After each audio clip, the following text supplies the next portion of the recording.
السلام علیکم ورحمۃ اللہ وبرکاتہ۔ امید کرتا ہوں تمام ویورز خیریت سے ہوں گے۔ اگر آپ نے ابھی تک اس یوٹیوب چینل کو سبسکرائب نہیں کیا تو جلدی سے چینل کو سبسکرائب کر لیں اور ثواب کی نیت سے اس ویڈیو کو دوسروں تک ضرور شیئر کیجیے گا۔ حضرات محترم، آج ہم جس موضوع پر بات کرنے والے ہیں وہ ہے رسول اللہ صلی اللہ علیہ وآلہ وسلم کی اطاعت، ان کا حکم ماننا۔ دراصل کس کا حکم ماننا ہے؟ آپ صلی اللہ علیہ وآلہ وسلم کی اطاعت دراصل کس کی اطاعت ہے؟ تو آئیے حضرات محترم، جب ہم نے قرآن پاک کا مطالعہ کیا تو ہمیں پتہ چلا اللہ کریم نے قرآن پاک میں ارشاد فرمایا، قُلْ إِن كُنتُمْ تُحِبُّونَ اللَّهَ فَاتَّبِعُونِي يُحْبِبْكُمُ اللَّهُ۔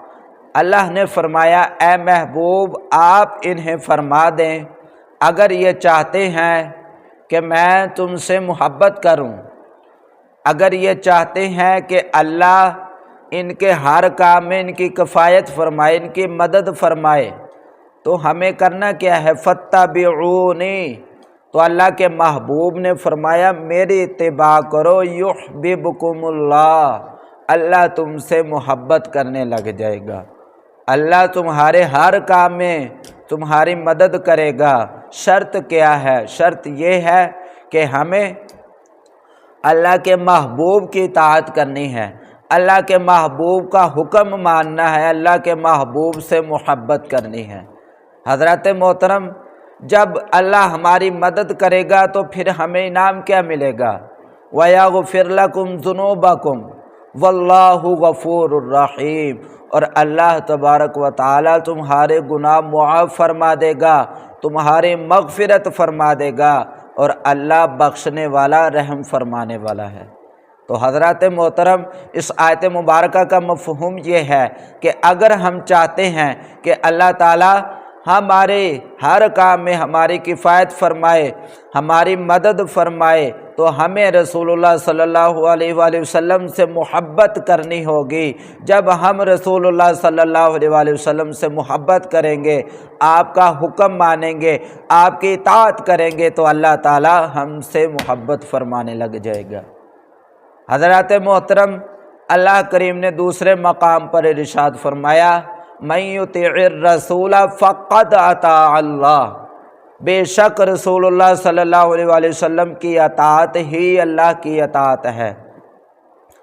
آپ صلی اللہ علیہ وآلہ وسلم کا حکم ماننا ہی اللہ کا حکم ماننا ہے۔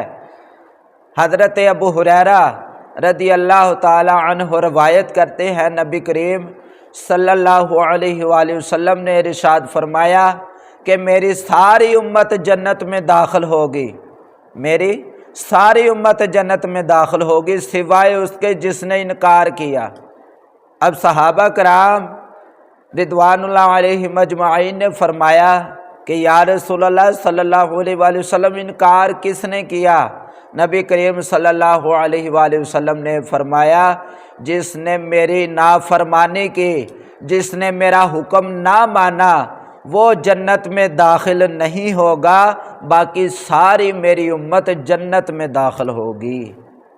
تو حضرات محترم، اس حدیث مبارکہ کا مفہوم یہ ہے کہ اگر ہم چاہتے ہیں کہ اللہ ہمیں جنت عطا کرے تو ہمیں رسول اللہ صلی اللہ علیہ وآلہ وسلم کی اتباع کرنی چاہیے، ہمیں رسول اللہ صلی اللہ علیہ وآلہ وسلم کا حکم ماننا چاہیے۔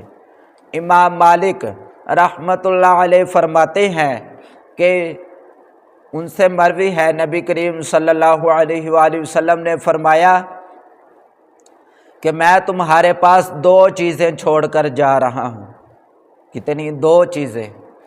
میں تمہارے پاس دو چیزیں چھوڑ کے جا رہا ہوں، اگر تم ان دو چیزوں کو تھامے رکھو گے، اگر تمہارا تعلق ان دو چیزوں کے ساتھ مضبوط رہے گا تو تمہیں کوئی بھی گمراہ نہیں کر سکتا۔ وہ دو چیزیں کون سی ہیں؟ پہلا کتاب اللہ، یعنی اللہ کی کتاب قرآن مجید ہے۔ دوسری سنت رسول، یعنی رسول اللہ صلی اللہ علیہ وآلہ وسلم کی سنت مبارکہ۔ اگر ہم قرآن اور حدیث کو تھامے رکھیں گے، اگر ہم رسول اللہ صلی اللہ علیہ وسلم کی سنت پر عمل کرتے رہیں گے تو ہمیں کوئی بھی گمراہ نہیں کر سکتا۔ آخر میں دعا گو ہوں اللہ تعالی ہمیں اس پر عمل کرنے کی توفیق عطا فرمائے۔ ویڈیو اگر اچھی لگی ہو تو ثواب کی نیت سے دوسروں تک ضرور شیئر کیجئے گا اور چینل کو بھی سبسکرائب کیجئے گا۔ السلام علیکم ورحمۃ اللہ وبرکاتہ۔